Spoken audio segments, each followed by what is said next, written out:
Donc, deuxième partie, j'ai envie de dire suite et fin.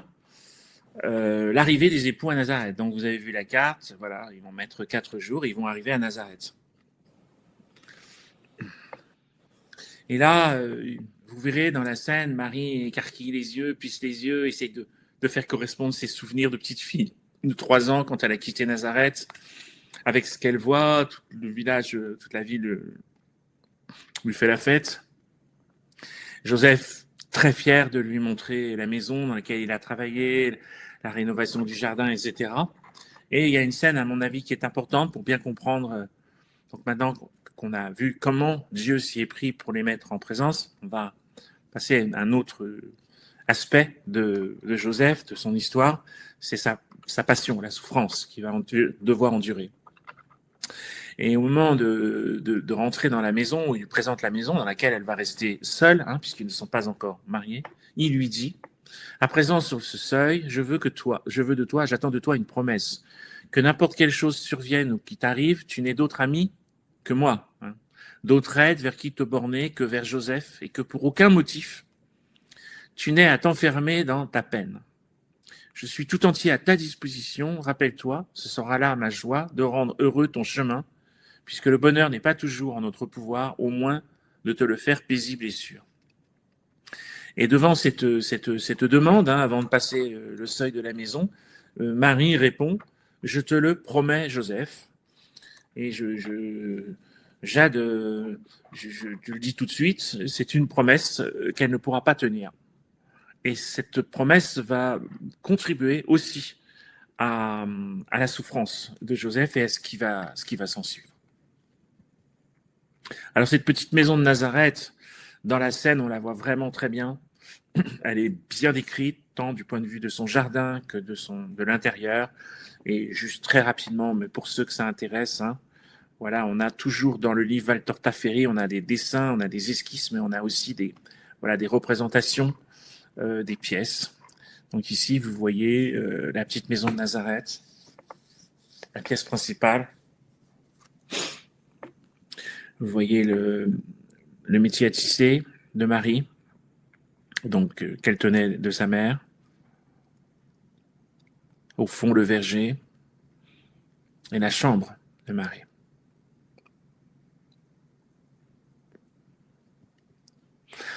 Donc toujours en travaillant à cette présentation, j'ai découvert, je pense que beaucoup de gens le savent, moi j'ignorais qu'à Notre-Dame de Lorette, dans cette magnifique basilique, je crois, ou chapelle, je ne sais pas bien, à l'intérieur, on trouve, comment le définir, un écrin de pierre majestueux. Qu'est-ce qu'il y a à l'intérieur? Eh bien, on y trouve la maison de Nazareth, ma chère Jade, qui a été reconstituée pierre par pierre et ramenée, je crois, d'une des croisades, et qui est parfaitement authentique. Vous trouverez toutes les informations il y a plus de 3 pages du travail de Jean-François Lavert sur cette maison de Nazareth entièrement reconstituée, donc très émouvante.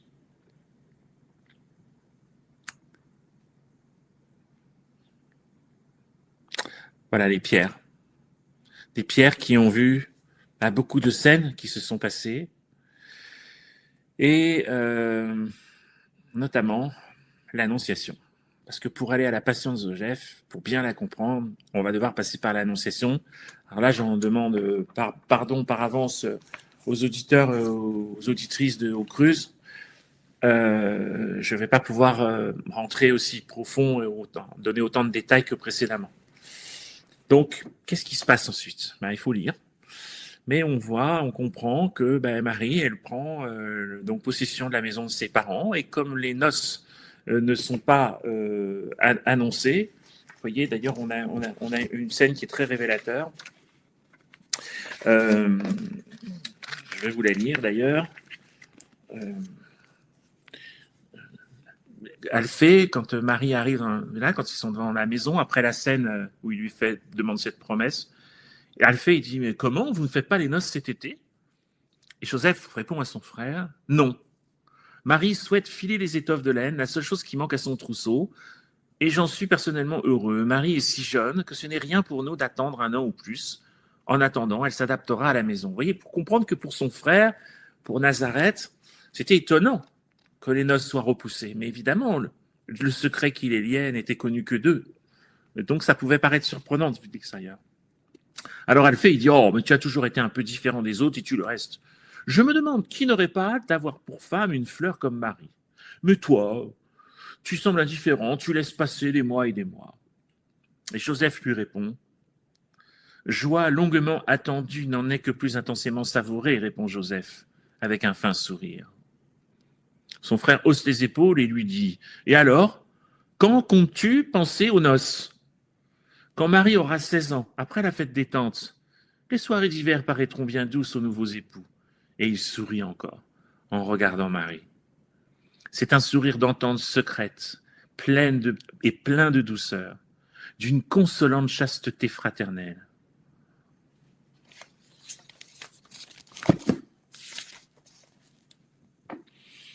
Et donc là, nous voilà à la scène qui est rapportée très très fidèlement dans les évangiles. C'est l'arrivée de l'ange. Salut Marie, pleine de grâce, salut.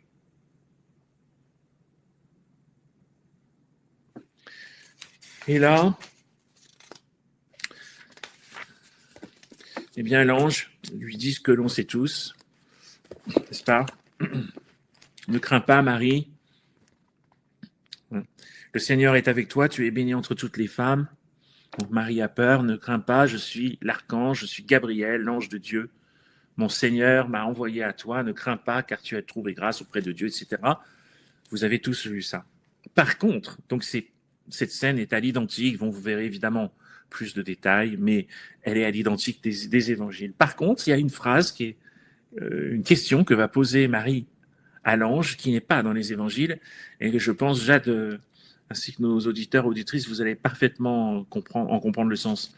Elle lui dit, donc, le Seigneur Dieu te donnera le trône de David son père, il régnera éternellement sur la maison de Jacob, et son règne n'aura pas de fin. Toi, la Sainte Vierge, toi, la bien-aimée du Seigneur, sa fille bénie qui est appelée à être la mère de son fils, comprends quel fils tu vas engendrer.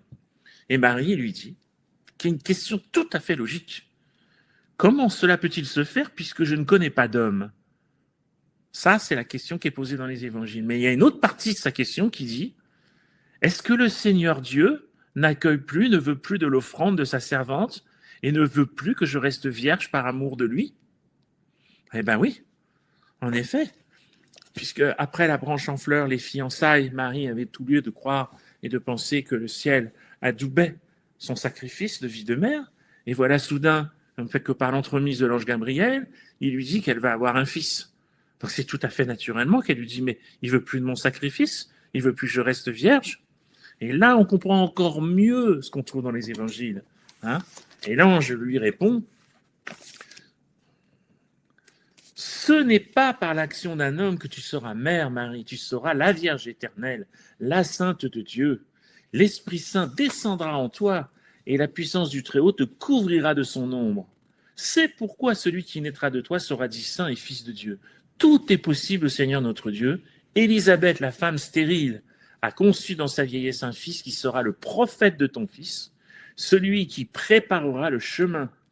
Le Seigneur a levé les peuples comme le nom de son enfant à celui de ton fils saint.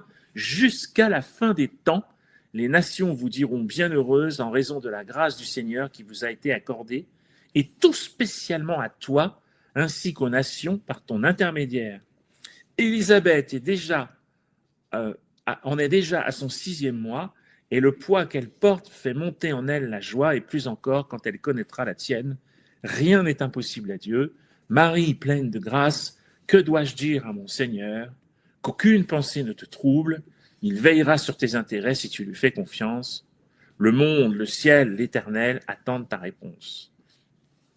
À son tour, Marie croise les mains sur sa poitrine, s'incline profondément et dit, voici ta servante du Seigneur, voici la servante du Seigneur, qu'il me soit fait selon sa parole. L'ange étincelle de joie, il est d'or parce qu'il voit sûrement l'Esprit de Dieu s'abaisser sur la Vierge prosternée pour donner son accord, puis il disparaît sans faire bouger la tenture qu'il laisse bien tirer sur ce saint mystère. Et Jade, si tu ne t'en souviens pas bien, ou si tu souhaites le relire, je t'invite vivement à aller lire ensuite le chapitre 17, qui fait 4 pages, sur ce qui est un enseignement de Marie à propos de l'obéissance. C'est magistral, et c'est là que personnellement j'ai compris que Marie, c'était la nouvelle Ève. Elle vient pour réparer la faute d'Ève, et que Jésus, c'est le nouvel Adam. Moi, je n'avais pas compris ça. Voilà, il faut lire ces 4 pages. C'est voilà, il n'y a pas de mots pour moi pour qualifier la force et la beauté de ce qui est enseigné. Voilà, et donc dans l'œuvre de Maria Valtorta, dans les évangiles, c'est pas précisé, c'est le soir même, parce qu'en fait, tous les soirs, Joseph passe voir Marie. Et donc, dans ces scènes, on voit la petite maison de Nazareth, on entend, ils se disent très peu de choses, c'est très beau. Il y a une paix qui est presque palpable qui se dégage de ces scènes. Et ce soir-là, après le passage de l'ange Gabriel, Joseph arrive. Comme je vous l'ai dit, c'est très paisible. Est-ce que tu as mangé, Joseph? Non, mais j'ai pas faim. Elle va quand même lui chercher. On voit des raisins qui sont posés sur la table. Et puis, Joseph raconte sa journée. C'est des phrases extrêmement courtes. Je t'ai apporté des fleurs. Voilà, il y a beaucoup de silence entre les époux, les futurs époux. Et puis, soudain, Marie va parler et écouter ce qu'elle va lui dire. Et surtout, ça c'est inédit, c'est comment est-ce qu'elle va annoncer à Joseph qu'elle va devoir aller chez Élisabeth. Silence. Joseph contemple la tête blonde de Marie penchée sur sa broderie. C'est un regard d'amour angélique. Si un ange pouvait aimer une femme d'un amour d'époux, c'est ainsi certainement qu'il la regarderait. Comme si elle prenait une décision, Marie pose sa broderie sur ses genoux et dit « Joseph, j'ai moi aussi quelque chose à te partager. Je n'ai jamais rien à dire habituellement, car tu sais que je vis ici de manière retirée. Mais aujourd'hui, j'ai une nouvelle. J'ai appris que notre parente Élisabeth, la femme de Zacharie, attendait un enfant. » Alors, Joseph écarquille les yeux. Et qu'est-ce qu'il dit? Il pose la bonne question. À son âge? À son âge, répond Marie en souriant. Le Seigneur peut tout. Et il a voulu donner cette joie à notre parente. Et là, Joseph pose la deuxième question que tout le monde poserait. Mais comment le sais-tu? Cette nouvelle est-elle sûre? Oui, comment elle le sait? Pas de téléphone, il n'y a rien qui est venu, il y a une lettre, il y a quoi? Et là, Marie, qui ne peut pas, qui doit garder le secret, et qui ne peut pas mentir, va devoir donner une réponse. Je ne sais pas si tu t'en souviens de sa réponse, Jade. C'est délicieux comme la manière dont elle s'en sort, c'est savoureux. Alors écoute ce qu'elle lui dit. Toi, elle lui dit, mais attendez, comment tu sais ça? Est-ce que c'est sûr? Alors elle lui dit, il est venu un messager. Bon, ouais, c'est sûr que c'est un messager, elle ment pas. Mais tu dis ça à n'importe qui, on va penser à un cavalier, tu vois, ou à un postier. Bon, voilà. Il est venu un messager, puis elle rajoute quelqu'un qui ne saurait mentir. Et elle passe vite à un autre sujet, où elle dit « Je voudrais aller trouver Élisabeth pour l'aider et lui dire combien je partage sa joie, si tu le permets. » Joseph répond « Marie, tu es ma femme, et moi je suis ton serviteur. Tout ce que tu fais est bien. Quand voudrais-tu partir ?» Et là aussi, c'est pas précisé dans les évangiles, mais il est dit qu'elle part en Judée, mais les routes n'étaient pas sûres. Elle est partie comme ça, toute seule, à 15 ans, à peine fiancée, quasiment ça fait 5 jours toute seule, à dormir dehors. Regardons d'un petit peu plus près ce que voit Maria Valtorta. Et en fait, il va lui proposer, lui dire, est-ce que tu pourrais, Marie, différer ton départ? Parce que moi, justement, j'ai une course à faire à Jérusalem. Et il lui propose de l'accompagner jusqu'à Jérusalem, et ensuite elle n'aura plus qu'à faire la distance Jérusalem-Hébron, qui se fait 2 jours en une grosse demi-journée. Donc on tombe bien sur les évangiles. En ces jours-là, Marie se mit en route et se rendit avec empressement. Vous voyez, parce qu'elle elle avait bien demandé, elle voulait partir le lendemain vers la région montagneuse dans une ville de Judée, Saint-Luc. Donc voilà comment nos futurs époux vont s'organiser. Joseph va accompagner Marie jusqu'à Jérusalem. Il remontera seul, tandis que le lendemain matin, Marie fera seule la route pour aller rejoindre Élisabeth.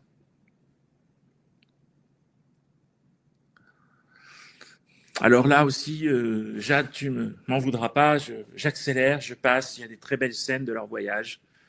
Et je vais à l'essentiel pour bien cerner, circonscrire la passion, les raisons de la passion de Joseph. Marie, dès le lendemain, elle est évidemment en état d'extase.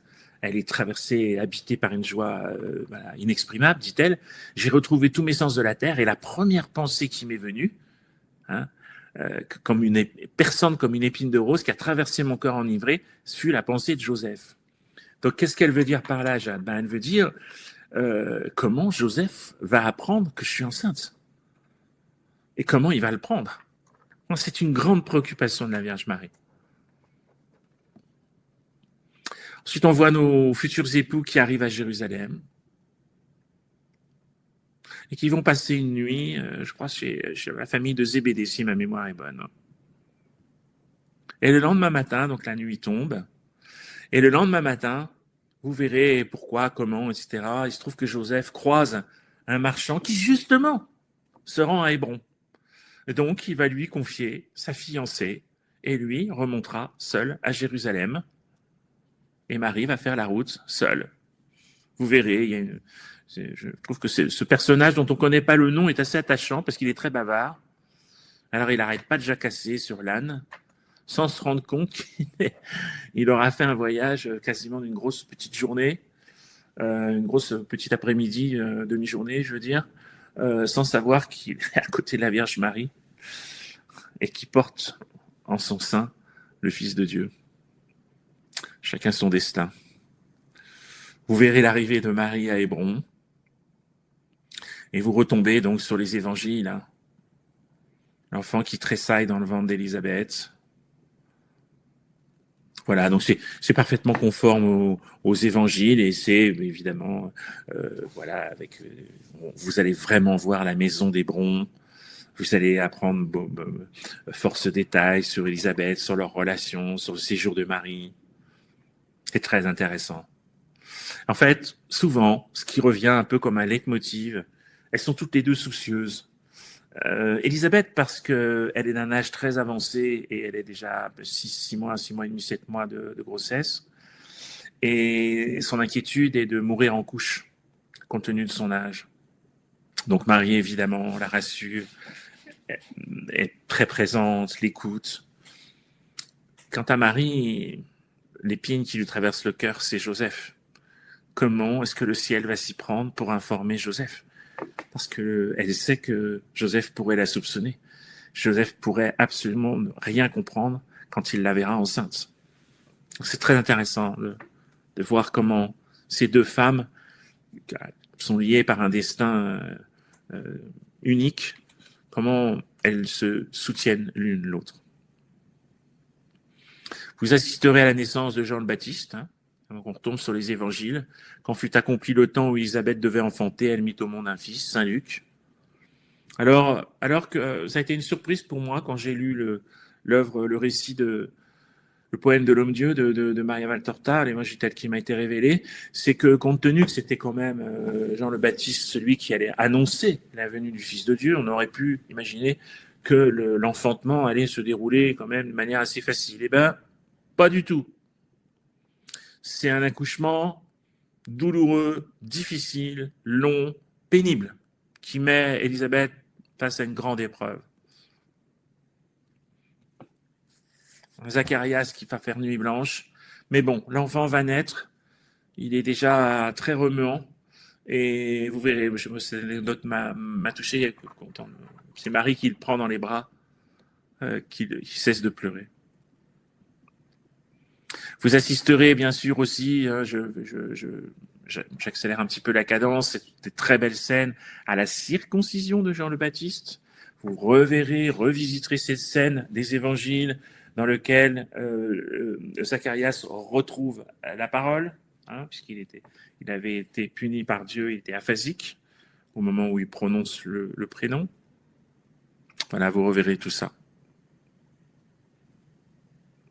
Et puis, vous allez assister à la présentation de Jean le Baptiste au temple. On est à peu près mi-août de l'an -5.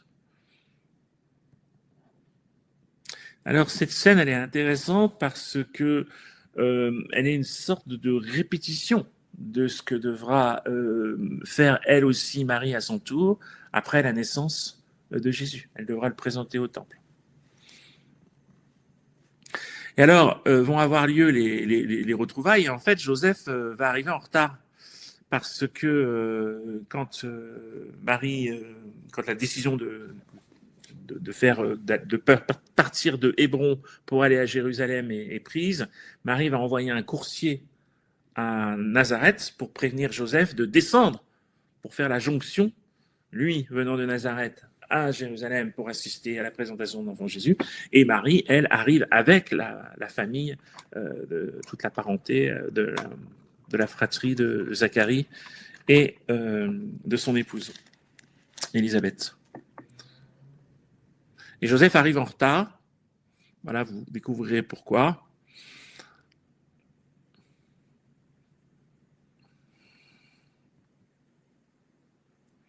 Et là, on a des très jolies scènes où on voit Joseph qui lui parle de son jardin. On voit, il lui dit que le jardin, voilà, il est magnifique, il fait l'envie de tout Nazareth. Vous voyez, ce sont des phrases simples, ce sont des choses, comment dirais-je, voilà, Joseph, c'est pas un homme qui fait des grandes phrases déjà. Il n'y a pas d'enseignement. J'ai fait une petite rivière, j'ai dérivé l'eau pour que tu n'aies pas allé au puits. Tout le jardin est en fleurs. Ici, des arbres. Grâce à ça, on connaît les arbres qui se trouvent à l'intérieur, dans le jardin, pardon. Et puis ils vont passer, donc Zacharie et Élisabeth vont partir parce qu'ils ont encore de la route à faire pour retourner à Hébron. Les époux se retrouvent, les futurs époux, Joseph et Marie, sont toujours chez Zébédée. La nuit va tomber et Joseph va proposer à Marie d'attendre la nuit pour éviter les grandes chaleurs. Et c'est là que va avoir lieu le départ de nuit. Et c'est là que va commencer la passion de Joseph. Alors, regardons ce qui s'est passé. Vers minuit, Joseph approche les deux ânes. Marie sort. Et Joseph, qui est toujours attentionné, va aider Marie à se hisser sur l'âne. Et Joseph n'est pas très grand, un âne, c'est assez petit. Et au moment où Marie s'installe sur l'âne, Joseph a le visage et les yeux juste à la hauteur de son ventre. Et là, ses yeux se posent sur le manteau entrouvert de Marie, qui laisse deviner le ventre d'une femme enceinte de 4 mois et demi. Alors que beaucoup d'hommes, à commencer par moi d'ailleurs, si une telle situation arrivait, parce que si on rembobine un petit peu là, si on fait une petite pause quand même, Joseph ne souhaitait pas se marier, on l'a dit. Il est choisi, on a vu comment. Il adhère au projet de Marie de faire venir le Messie plus vite. Il lui offre sa propre chasteté en échange. Enfin, il s'associe à son projet. C'est magnifique. Les fiançailles ont lieu. La famille est là. Il a préparé la maison. Tout est prêt pour les noces. Et puis voilà qu'un messager, on ne sait pas trop d'où il vient, hein, quelqu'un qui saurait mentir, comme a dit Marie, lui parle d'une cousine, à mon avis, il n'a jamais vue, et sa future épouse qui lui demande si elle pourrait aller l'accompagner, venir aller chez elle pour l'assister dans sa grossesse. Il dit oui, l'accompagne jusqu'à Jérusalem, on a vu tout ça. Elle va passer 4 mois, le temps jusqu'à l'enfantement de Jean le Baptiste. Et voilà qu'il arrive à Jérusalem, il attend la nuit, il l'aide à monter sur l'âne, et qu'est-ce qu'il voit? Que son épouse, sa future épouse, est enceinte. Donc là aussi, quand je suis en conférence, quand j'ai des hommes dans la conférence, je leur dis, messieurs, mettez-vous quelques instants à la place de Joseph, là. Quand même assez moyen comme situation. Alors que beaucoup d'hommes, à commencer par moi, si tant est que je me sois jamais lancé dans un projet de chasteté, si je récupère ma future épouse, je lui aurais demandé probablement de redescendre de l'âne en lui disant je pense qu'il faut qu'on se parle là, il y a un problème. Vous voyez? Eh bien, pas Joseph. Joseph, j'ai envie de dire, il encaisse et il se tait. Et c'est dur. C'est extrêmement dur. Et voilà nos futurs époux qui quittent la vieille ville par une des portes de Jérusalem. Et les voilà qui s'enfoncent dans la nuit, direction Nazareth. Et c'est là que commence la passion de Joseph. Et là, Joseph, sur Jérusalem jusqu'à Nazareth, va passer 4 jours atroces.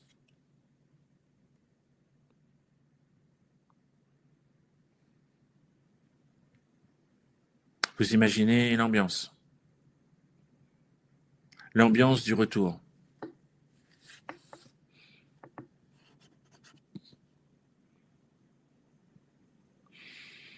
Et là, c'est intéressant de lire ce que Marie en a dit. Qui pourrait dire, dit-elle, la douleur de Joseph, ses pensées, le trouble de ses affections. Comme une petite embarcation prise dans une grande bourrasque, Joseph s'est retrouvé dans un tourbillon d'idées opposées, de réflexions plus pénibles, plus cruelles les unes que les autres. En apparence, c'était un homme trahi par sa femme. Il voyait l'amour et l'estime qu'il avait pour moi tomber mort devant l'évidence des faits.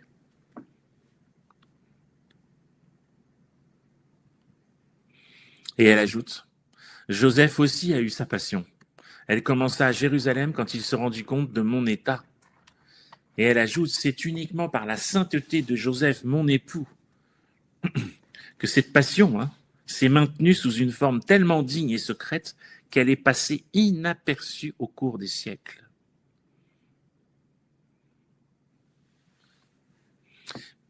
Quand on lit attentivement les évangiles, on peut la deviner, cette passion. On peut comprendre, puisque dans les évangiles, il est bien dit qu'il pouvait la répudier, ou même, voire même la lapider. Il pouvait la répudier publiquement ou en privé, aller jusqu'à la mort. Donc, on peut facilement imaginer ce qu'il a souffert, ce qu'il a enduré, le doute ce qu'il a traversé, la suspicion, le déshonneur, la honte, le sentiment d'avoir été floué, qu'on se soit moqué de lui. C'est long, 3 à 4 jours. Et Marie ajoute, je comprenais sa souffrance et ne pouvais la soulager d'aucune manière par obéissance au décret de Dieu qui m'avait dit, tais-toi. Donc en fait, c'est tous les deux qui vivent cette passion. Et si je me trompe pas, c'est la première, elle a eu cette passion, c'est la première passion de Marie. Horrible.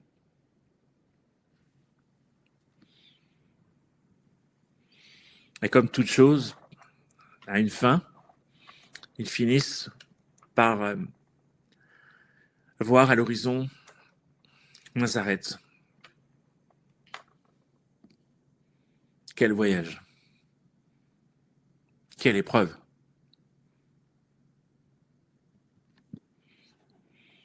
Là encore, alors que beaucoup d'hommes lui auraient dit, écoute, ma chérie, je te laisse, non, elle est toute seule à la maison, non, non, non, non, non. Joseph, malgré qu'il a le cœur qui est broyé, qu'il est chahuté par Satan, par le soupçon, il trouve encore la force, le courage, l'humilité d'accompagner Marie jusque devant la porte.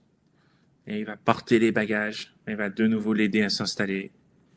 Et Marie retrouve sa petite maison, tellement aimée, après cette longue absence. Et Joseph se tait. Et Marie dit, au moment où je le vis partir après une laconique salutation, courbé, vieilli, lorsque je vis qu'il ne venait pas chez moi le soir, même, comme il en avait l'habitude, mon cœur éploré eut à souffrir une douleur aiguë. Vous voyez, on comprend dans Maria Valtorta qu'on peut être la Vierge Marie, et souffrir, alors qu'elle pourrait aussi avoir complètement confiance dans le ciel. Mais elle aussi, elle est perturbée. Elle aussi, elle est dans des eaux agitées. Mon cœur éploré eut à souffrir une douleur aiguë, enfermé dans ma maison seule. Tout me rappelait l'Annonciation et l'Incarnation. Tout me ramenait au cœur le souvenir de Joseph, uni à moi, dans une virginité sans tache. Mais c'est tout qui s'écroule, en fait. Je dus résister au découragement, aux insinuations de Satan, et espérer, espérer, espérer. Quelle leçon pour nous. Et puis prier, prier, prier. Pardonner, pardonner, pardonner à Joseph son soupçon, sa révolte de juste indigné. Et elle ajoute plus loin, donc ils vont faire tous les deux quasiment nuit blanche, elle dit notre première passion. Vous voyez ? Qui peut en dire l'intime et silencieuse intensité ? Quelle ne fut pas ma douleur en constatant que le ciel n'avait toujours pas révélé le mystère à Joseph.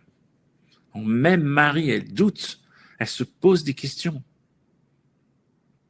Il y a de la houle. Et la nuit tombe. Et c'est durant cette nuit que Joseph va faire son rêve. Vous voyez, elle ajoute « mes enfants », parce qu'en plus, on est gratifié d'un enseignement. Vous voyez, quand tout va mal, quand on est face à l'inéluctable, il faut espérer, prier et pardonner pour obtenir de Dieu qu'il intervienne en notre faveur. Je vous enseigne comment la surmonter et la changer en joie. Espérer sans mesure, prier sans perdre confiance, pardonner pour être pardonné. Mes enfants, le pardon de Dieu sera la paix à laquelle vous aspirez. Nuit blanche, comme je le disais, sur Nazareth. Et c'est là que Joseph fait son songe.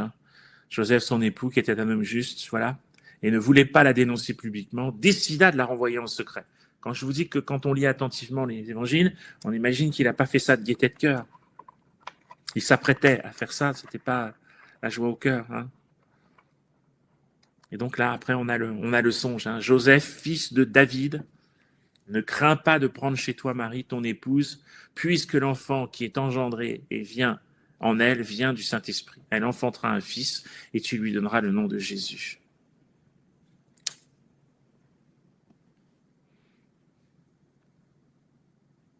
Alors on s'approche de la fin, regardons à travers, par-dessus l'épaule de Maria Valtorta, comment les choses se sont déroulées. Le lendemain matin, j'ai envie de dire, on frappe à la porte, et donc Marie se dirige à la porte, elle ouvre la porte, et là, Jade, est-ce que tu te souviens qui est là ? C'est Joseph, non ? Ouais. Qui vient lui présenter des excuses. Ouais, voilà. Joseph, alors elle est surprise. Alors là aussi, je dis à ceux qui nous écoutent, qui nous écouteront, encore une fois, je me répète, mais bon, on connaît l'histoire, ok, mais non. Mettons-nous quelques instants à la place de Marie. Elle ouvre la porte, c'est Joseph, il ne vient jamais le matin. Et qu'est-ce qu'il vient lui dire ? Il vient lui annoncer sa répudiation, sa lapidation. Nous, on sait, mais elle ne sait pas. On peut imaginer que sa main a tremblé en ouvrant la porte quand elle a vu Joseph.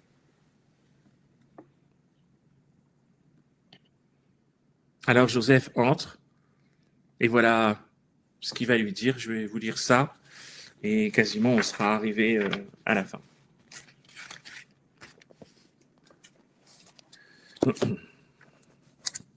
Donc Joseph entre et referme la porte, et il ne dit toujours rien. Parle Joseph, qu'est-ce que tu veux ?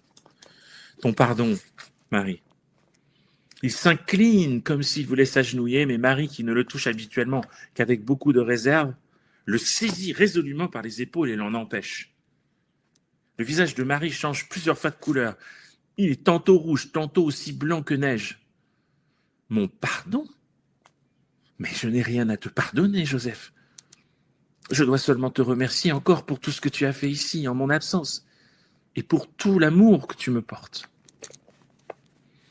Joseph la regarde, et je vois 2 grosses larmes se former dans la cavité de son œil, y rester comme sur le bord d'un vase, puis rouler sur ses joues et sa barbe.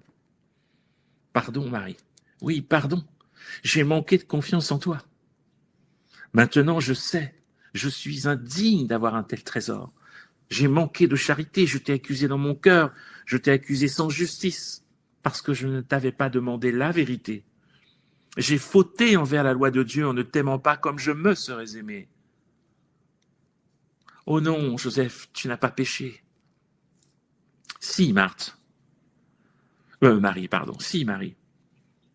Si j'avais été accusé d'un tel crime, je me serais défendu. Mais toi, je ne t'ai pas permis de te défendre, car j'allais prendre des décisions sans t'interroger. Au contraire, j'ai péché contre toi en te faisant l'offense d'un soupçon. Un soupçon, c'est déjà une offense, Marie. Celui qui suspecte ne sait pas. Moi, je ne t'ai pas connu comme j'aurais dû. Alors, pour la douleur que j'ai endurée, 3 jours de supplice, pardonne-moi, Marie. Et là, Jade, j'ai envie de te dire, il faut comprendre quand même que Joseph, pendant ces 3-4 jours, il n'est pas posé de questions à Marie.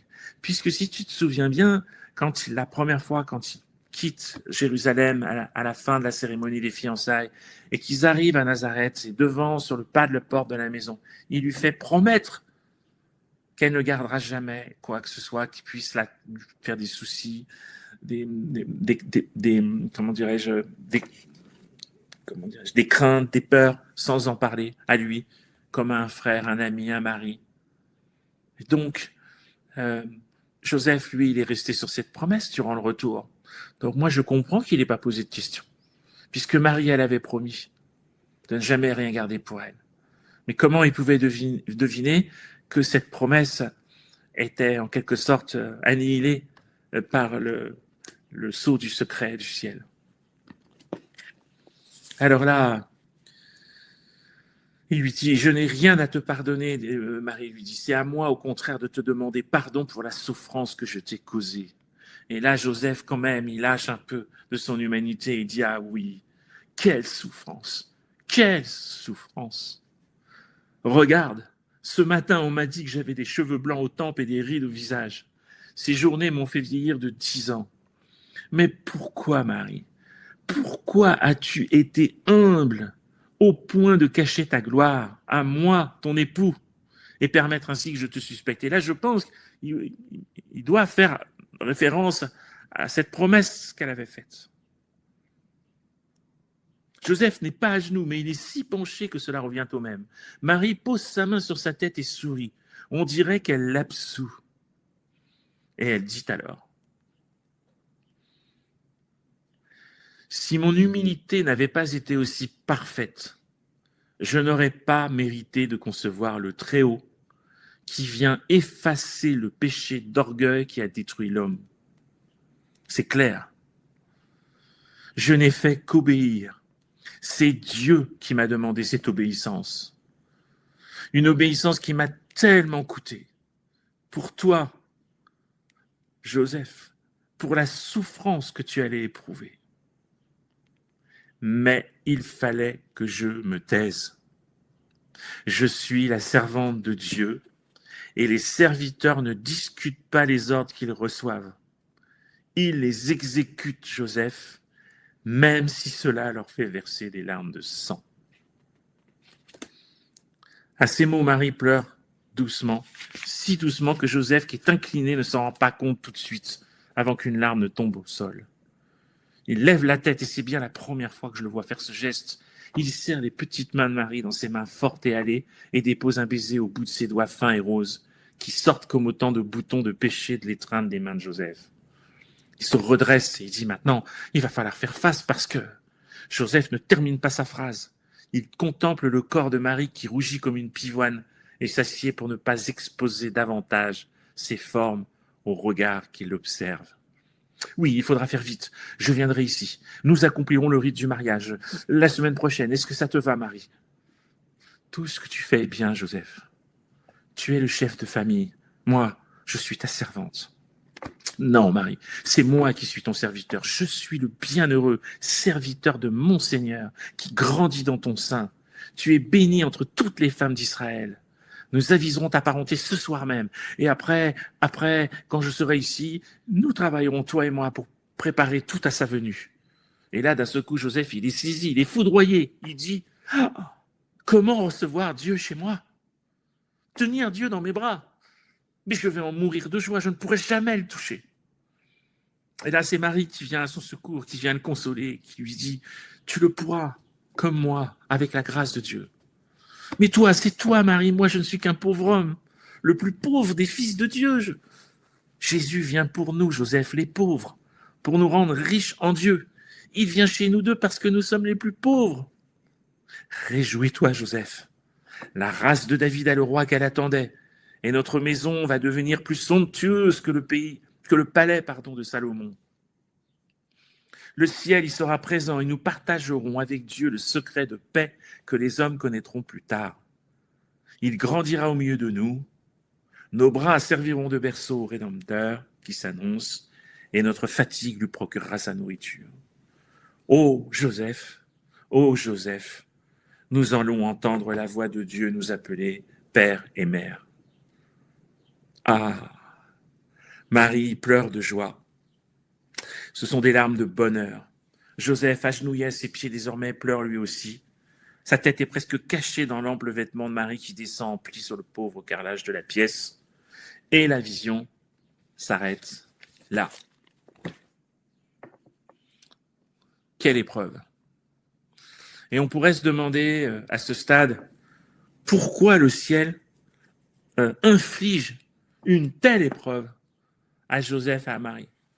J'ai pas trouvé d'explication, mais j'ai une petite suggestion à faire. Je pense que il est possible, en tout cas, que s'il avait voulu indéfectiblement souder ce couple, en termes notamment de confiance, de fidélité, s'il avait voulu leur imprimer une épreuve pour les rendre tous les deux invincibles, pour que personne plus jamais puisse glisser le moindre soupçon entre eux, eh ben peut-être qu'ils s'y seraient pas pris autrement.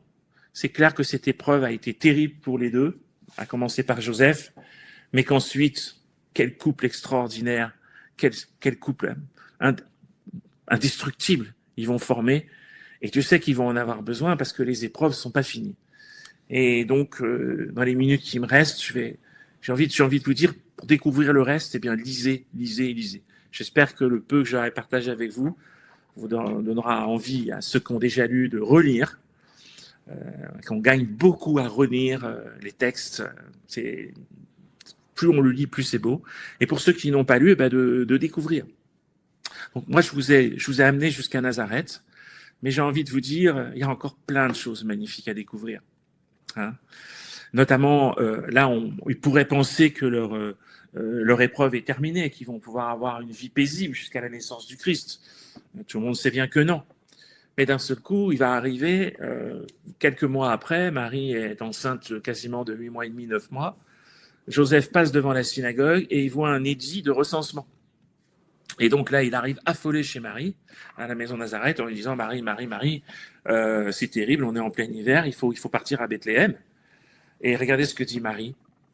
Ce soir-là, quand Joseph apporta la nouvelle, moi et toi, parce qu'elle a déjà Jésus dans le ventre, avons tressailli de joie.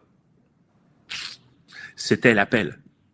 En effet, c'était à Bethléem et seulement à Bethléem que tu devais naître, comme les prophètes l'avaient annoncé. Vous voyez, Marie, elle a lu les textes. On voit qu'elle était au temple, elle a reçu l'enseignement, les prophéties.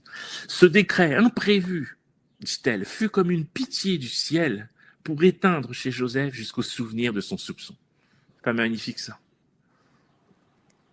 Voilà, donc vous verrez évidemment la naissance de Jésus. Je ne développe pas. Vous verrez que si dans le récit de Maria Valtorta, beaucoup de choses nous sont offertes, qui sont comme des diamants précieux qui viennent éclairer nos 4 évangiles d'une manière sublime. Vous verrez que, voilà, vous allez en apprendre un petit peu plus sur la nativité, mais le ciel garde ses secrets. Voilà, vous ne verrez pas l'enfantement, vous verrez qu'elle est enveloppée dans un halo de lumière, que Joseph s'endort. Bon, je ne vous en dis pas plus. Et vous verrez que, grâce à Marie, il va trouver la force, le courage de prendre cet enfant dans ses bras. Voilà, vous verrez évidemment l'adoration des bergers, l'adoration des mages, hein, dans l'ordre chronologique. Je ne développe pas.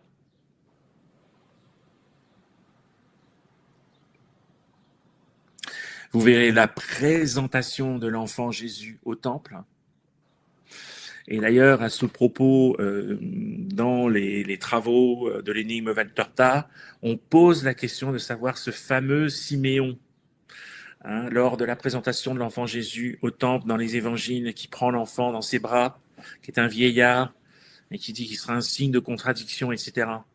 Est-ce que ça pourrait pas être Siméon Boétos, le grand prêtre du temple, qui, je l'ai dit au début de cette présentation, est parti 1 an après? Ça expliquerait bien des choses sur ce Siméon dont on ne sait rien.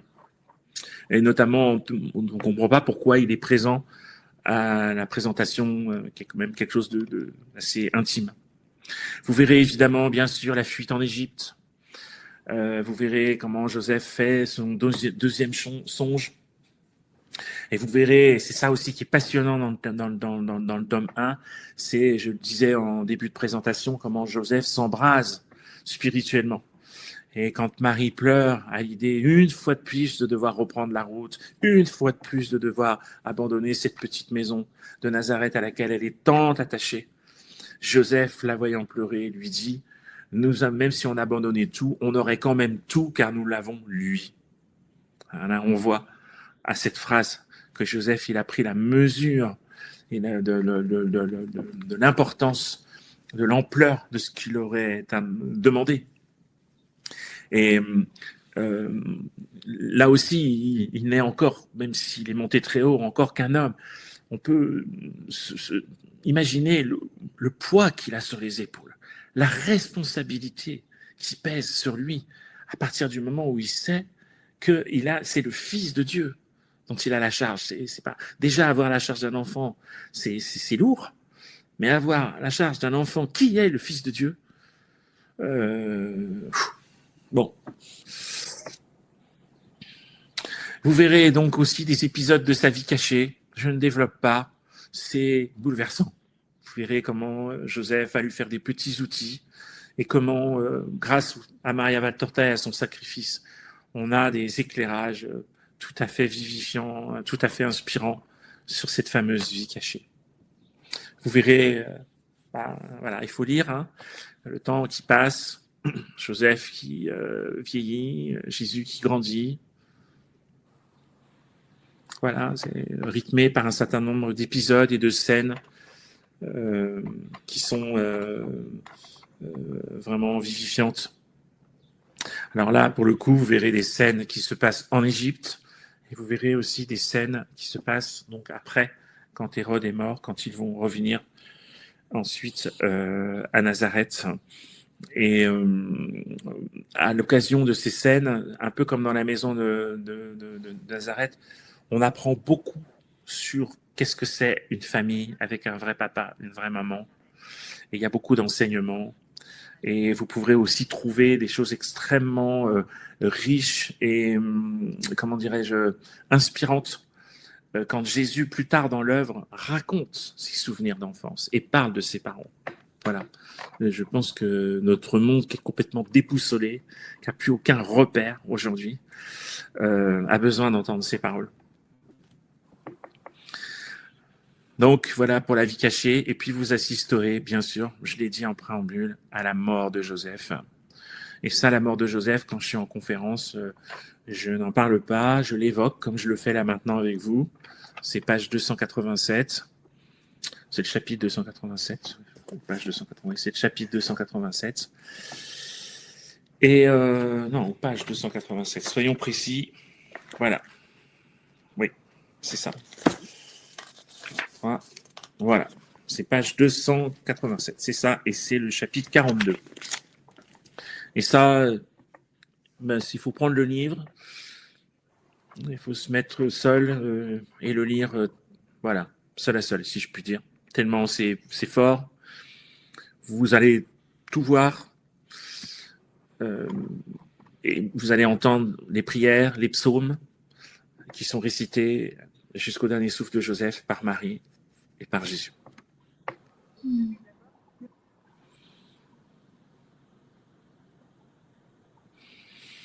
Voilà, donc pour finir, quelques petites phrases que j'ai glanées ici et là. On appelle ça un épilogue. Vous voyez, donc c'est Jésus qui parle et qui dit « Beaucoup croient que je n'ai pas humainement souffert quand la mort a éteint le regard de ce saint qui veillait sur notre maison. » Il ajoute « Si j'étais Dieu et comme tel conscient de l'heureuse destinée de Joseph. » Là, j'ai une petite faute qu'il faut que je revoie. Donc voilà, le destin lui avait ouvert le ciel. Comme homme, j'ai pleuré dans la maison vide de son affectueuse présence. J'ai pleuré sur l'ami disparu. N'aurais-je pas dû pleurer sur ce saint qui m'était si proche, sur le cœur duquel j'avais dormi tout petit et duquel, pendant tant d'années, j'avais reçu l'amour.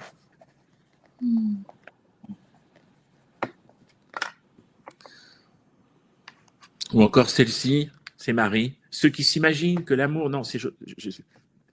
Non, c'est Marie qui parle, pardon.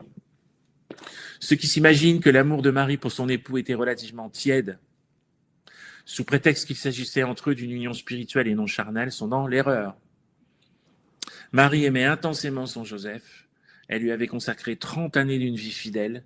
Joseph avait été pour elle un père, un époux, un frère, un ami, un protecteur. C'est Jésus qui dit ça. Et alors, j'ai tout au long de cette œuvre, je l'ai, comment dirais-je, agité dans tous les sens. J'ai essayé, parce qu'il y a, vous verrez aussi, il y a une très belle intervention de Joseph quand il amène son fils à la Bar Mitzvah, c'est ce qu'on appelle le recouvrement au temple, lors de la disparition de l'enfant Jésus. Je ne l'ai pas évoqué ici, mais vous savez que dans les évangiles, on sait que Marie retrouve Jésus en présence donc dans la synagogue, dans le temple, pardon, et qu'il est en plein échange avec toute la fine fleur de la théologie de l'époque. Vous assisterez à cette scène et surtout vous verrez quel était le sujet qui était abordé, qui était justement la venue du Messie. Et vous verrez comment cet enfant de 12 ans, déjà à 12 ans, s'exprimait et est parvenu à dire que l'enfant, le Messie, était arrivé sans qu'il comprenne que c'était lui. C'est sublime. Et donc c'est très compliqué, je n'ai pas trouvé, hormis cette phrase, un passage dans lequel Joseph nous donnerait un enseignement. Dans l'œuvre de Maria Valtorta, on le voit agir, on le voit en action, on le voit, mais il ne donne jamais d'enseignement, sauf cette phrase donc, que j'ai trouvée. Et donc il dit « Élevons notre esprit, nous rencontrerons alors le regard de Dieu qui nous fera oublier que ce sont les hommes qui bien souvent nous donnent la douleur. Faisons donc tout ce qui est pénible comme si c'était le Très-Haut qui nous le demandait lui-même. En agissant ainsi, nous sanctifierons même les plus petites choses et Dieu nous aimera. » Ça, je ne sais pas ce que tu en penses, Jade, mais je trouve que cette phrase qui est simple, cette idée de se servir de toutes les contrariétés qu'on peut avoir dans une journée, les mots blessants ou qu'on interprète comme pouvant l'être, à partir du moment où on arrive à faire cette distinction et cette espèce de geste intérieur où si c'est notre voisin qui nous parle mal, se dire que ça nous est offert par Dieu comme une occasion de pratiquer la tolérance et le pardon, ça change beaucoup de choses. Je suis complètement d'accord. On peut s'en servir tous les jours en pensant à Joseph et s'inspirer de ce geste intérieur, de cette façon de considérer les choses pour augmenter sa foi et progresser sur le chemin. Et puis surtout pour obtenir la paix, parce que les contrariétés, c'est jamais agréable. Exactement. Quand on souffre, on se dit « Oh, c'est pour rien, à la place, je pourrais avoir la paix, je pourrais avoir le bonheur, etc. » En fait, le problème, c'est que les gens détestent la souffrance parce qu'ils pensent qu'elle est inutile et qu'elle est une perte, alors qu'en fait, quand on prend l'habitude de la voir comme une grâce qui nous sanctifie et qui apporte des bénédictions, en fait, ça nous donne la paix et ça devient beaucoup plus facile de souffrir ce qu'on a à souffrir. Ouais. Donc c'est vraiment un conseil qui est précieux, non seulement spirituellement, mais même psychologiquement, humainement, on vit bien mieux, Ouais. on est beaucoup plus paisible, beaucoup plus tranquille quand on relativise la souffrance et qu'on dit, bah, c'est pas un drame, c'est au contraire une grâce, ça change vraiment notre façon de Ouais. vivre. Donc, c'est vraiment un conseil très précieux, en effet. Oui, c'est une phrase très précieuse. Pour ça, je l'avais Mm. enlevée, puis je la remets maintenant assez régulièrement. En fait, on pourrait dire que c'est une occasion de pratique. Mm. Bon, etc. Bon, moi, je suis pas un grand prieur, mais voilà, là, ça participe de quelque chose qui peut être mis en place à chaque instant. Et effectivement, même sur un plan psychologique, peut nous aider à trouver la paix. Tu as tout à fait raison. Mm. Mm. Voilà, donc merci de votre attention. Alors, il y a bien d'autres choses à dire, hein, notamment vraiment, je disais tout à l'heure, il faut lire, lire, lire. À la fin, je peux pas rentrer dans autant de détails. Mon objectif avec cette présentation, c'était de résoudre deux énigmes. Bon, c'est un choix, j'aurais pu en prendre d'autres. Hein. C'était comment est-ce que Dieu s'y est pris pour réaliser son dessein et mettre ces deux êtres en présence. Et on voit bien là, je trouve, au récit de Valtorta, la manière dont il s'y est pris, n'hésitant pas à se servir des lois humaines. Hein. Et puis surtout, on a fait en quelque sorte un focus, un zoom sur une souffrance qui a été presque effacée et dont je crois il serait bon que l'on se souvienne pour honorer Joseph aujourd'hui. On a passé l'an 2000. Lui qui a été si discret, je pense que, ne serait-ce que pour cette passion qu'il l'a littéralement déchiré et la manière dont il l'a surmonté, ainsi que toutes les épreuves qu'il a surmontées ensuite, je pense que c'est aussi une manière voilà, d'honorer sa mémoire. Et donc, il y a bien d'autres choses. Je pourrais en faire encore 4, 5, 6 comme ça, ne serait-ce que sur le recouvrement au temple, hein, ou les scènes qui ont lieu en Égypte, notamment quand Joseph lui achète un petit agneau. Et je ne sais pas si tu te souviens le nom que Jésus va donner à ce petit agnelet, il va l'appeler Neige. Voilà, il y a plein de détails comme ça qui sont extrêmement touchants, qui nous permettent vraiment d'embrasser, de pétrir encore plus fort, sortir le sucre des évangiles et les magnifier encore plus. Hein. C'est, encore une fois, le récit de Valtorta n'est pas un cinquième évangile, il ne détourne pas des évangiles, il nous ramène aux évangiles. C'est ça Mm. la raison d'être profonde pour laquelle Jésus, touché par le sacrifice de Maria Valtorta, nous a donné cette œuvre unique. Alors, Il va falloir conclure, Arnaud, là, ça fait déjà plus oui, de 2 heures et demie, excuse-moi. ouais. Euh, je voulais juste montrer ça. Voilà, j'invite tous les auditeurs à aller se renseigner sur ce qui s'est passé au Mexique avec le fameux escalier qu'on appelle l'escalier de Joseph. Voilà, je terminerai là-dessus. Pour ma part, D'accord. persuadé que c'est ce mystérieux artisan qui est venu était bien Joseph. Voilà. Eh ben, un grand merci Arnaud de nous avoir partagé ton savoir et de nous avoir vraiment permis de connaître ces mystères autour de Saint Joseph, qui est une figure vraiment absolument cruciale dans notre religion. Donc vraiment un grand merci, c'est vraiment un beau travail que tu fais et vraiment on est très heureux de t'accueillir sur cette chaîne pour que tu puisses nous partager tout ça. Alors je crois savoir que tu donnes des conférences là prochainement. Donc, est-ce que tu saurais nous donner quelques dates et quelques lieux des événements à venir pour ceux qui nous regardent et qui pourraient peut-être être intéressés de te rencontrer, d'assister à tes conférences? Oui, bah écoute, c'est gentil de le faire savoir. Alors là, je vais en faire deux. Bon, c'est un peu exceptionnel du côté de La Rochelle. Il va y en avoir une le 9 à La Rochelle et une le 7 juillet. Je t'enverrai comment dirais-je, l'affiche. Si je pouvais moi-même la retourner, voilà, ça va se passer le 7 juillet à 15 heures à l'église de Ségonzac, Segonzac. Voilà, et là, en fait, je vais faire une présentation sur Maria Valtorta. C'est pas, je vais pas faire Joseph ni Marie-Madeleine. Et puis à La Rochelle, je vais faire une présentation sur le Saint-Suaire, le linceul de Turin, puisque j'ai découvert les travaux d'Arnaud Wipensky, qui en 1993, devant toute la communauté scientifique internationale, a fait la démonstration de l'authenticité du linceul. Donc, je te le dis au passage, ma chère Jade, le linceul est authentique, c'est la science qui a parlé. Et donc maintenant, je fais aussi des réunions pour le faire savoir. Et à cette occasion, je passe une interview de Arnaud Wipensky, qui est toujours de ce monde, heureusement. Longue vie à lui. Je fais aussi une exposition d'une copie du linceul, parce qu'on est les seuls, je pense, en France et au monde, dans l'association Maria Valtorta, à avoir eu l'idée, la bonne idée de Bruno Périnet, de faire une copie à l'identique, à l'échelle 1. Et puis ensuite, je lis quelques extraits de Maria Valtorta devant le linceul, 1-2 minutes, pas plus, de la Passion. Voilà. D'accord. Eh ben, écoute, je vais mettre tout ça en barre d'infos, comme ça, nos auditeurs auront toutes les infos si ça les intéresse. Et encore une fois, un grand merci Arnaud pour ton travail. Merci d'accepter de venir sur notre chaîne pour en parler.